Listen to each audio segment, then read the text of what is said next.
பிரியமான கர்த்தருடைய பிள்ளைகளே, இன்றைக்கும் உங்களை நான் வாழ்த்துகிறேன்.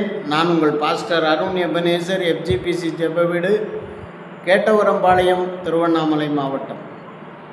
அன்பானவர்களே, இன்றைக்கும் ஒரு கருத்து மிக்க கதையை நான் உங்களுக்கு சொல்ல விரும்புகிறேன். நீங்கள் எல்லாரும் சந்தோஷமாக தானே இருக்கீங்க? உங்களுடைய இருதயம் மகிழும்படியாய் இன்றைக்கும் ஒரு கருத்து மிக்க கதையை கேளுங்க. ஒரு ஸ்வீட் ஸ்டால், ஒரு பேக்கரி, அதாவது நிறைய தின்பண்டங்களை தயார் செய்யக்கூடிய ஒரு ஃபேக்ட்ரி. அந்த பேக்கரியில் நீண்ட காலமாய் வேலை பார்த்து கொண்டிருந்த ஒரு வாலிபன், அவன் ஒரு சபைக்கு போகிற ஒரு வாலிபன், நல்ல பக்தி உள்ள ஒரு வாலிபன், நீண்ட காலமாக ஒரு சிறு சம்பளத்துக்கே வேலை பார்த்து கொண்டிருந்தார்.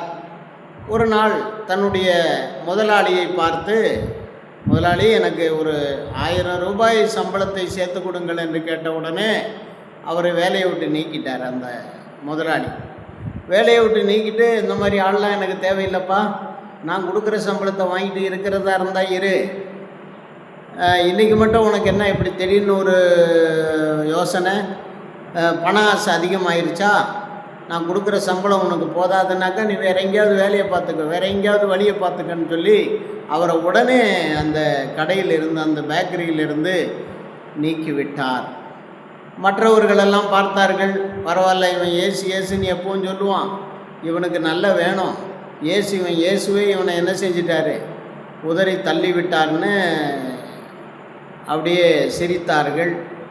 இந்த வாலிபன் கஷ்டத்தோட, மன கஷ்டத்தோடு வெளியில் இறங்கி ஆண்டவரிடத்தில் ஜெபிக்கிறார்.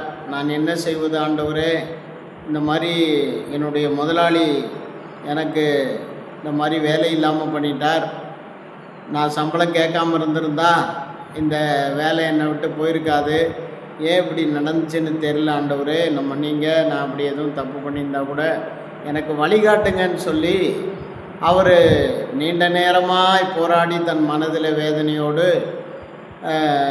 போய்விட்டார். ஒரு சிறு தொழிலை, கொஞ்சம் தூரமான ஒரு கிராமத்தில் ஒரு சிறு தொழிலை தொடங்கி கொஞ்சம் கொஞ்சமாய் அவர் முன்னேறி கொண்டு வருகிறார். இது ஒரு ஒரு ஒரு 2 வாரம் 3 வாரம் ஆச்சு. இந்த 2 வாரம் 3 வாரத்துக்கு பிறகு இந்த பேக்கரியில் ஒரு முக்கியமான மிஷின், அந்த மிஷினில் அதிகமாக பழக்கப்பட்டவர் யாருன்னா இந்த கிறிஸ்தவ தம்பி.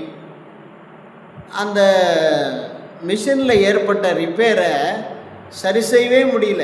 யாரெல்லாம் கூப்பிட்டு பார்த்தாலும் யாரும் அதில் சரியாக ஒன்றும் பண்ணுற மாதிரி இல்லை, ஒன்றும் முடியல, வேலை பாதிக்குது, வியாபாரமெல்லாம் பாதிக்குது, ஆர்டரெல்லாம் கிடக்குது, என்ன செய்கிறது அப்படின்னு சொல்லிட்டு இந்த வாலிபனை தேடி அலைகிறார்கள். கடைசியாக இவர் எங்கே இருக்கிறாருன்னு கொஞ்சம் கொஞ்சமாக கேட்டு முதலாளி என்ன பண்ணிட்டார், தம்பி, நான் செஞ்சது தப்பு தான், நீ என்னுடைய பேக்கரியில் அந்த மிஷினை நீ ரெடி பண்ணி கொடுத்துட்டு வந்துடணும், நீ இந்த மாதிரி ஒரு நல்ல ஒரு ஸ்டால் வச்சுருக்கிற, இந்த அளவுக்கு நீ முன்னேறி இருக்கிற, பார்க்க நல்லா இருக்குது, ஆரம்பமே உனக்கு நல்லா இருக்குது, நீ ரொம்ப திறமைசாலின்னு எனக்கு தெரியும், நான் உன்னை விட்டுட்டது பெரிய தப்பு தான், அந்த மிஷினை கொஞ்சம் ரிப்பேர் பண்ணி கொடுத்துட்டு போயிடு அப்படின்னு சொன்னோடனே இந்த வாலிபன் சொல்லுகிறார், நான் இவ்வளவு பணம் அதற்கு தந்தால்தான் நான் வருவேன், இவ்வளவு பணம் நீங்கள் தந்தால் தான் நான் வருவேன் அப்படின்னோடனே இவர் யோசிக்கிறார், இவர் தம்பி வரலைன்னாக்கா அந்த மிஷின் சரி பண்ண முடியாது.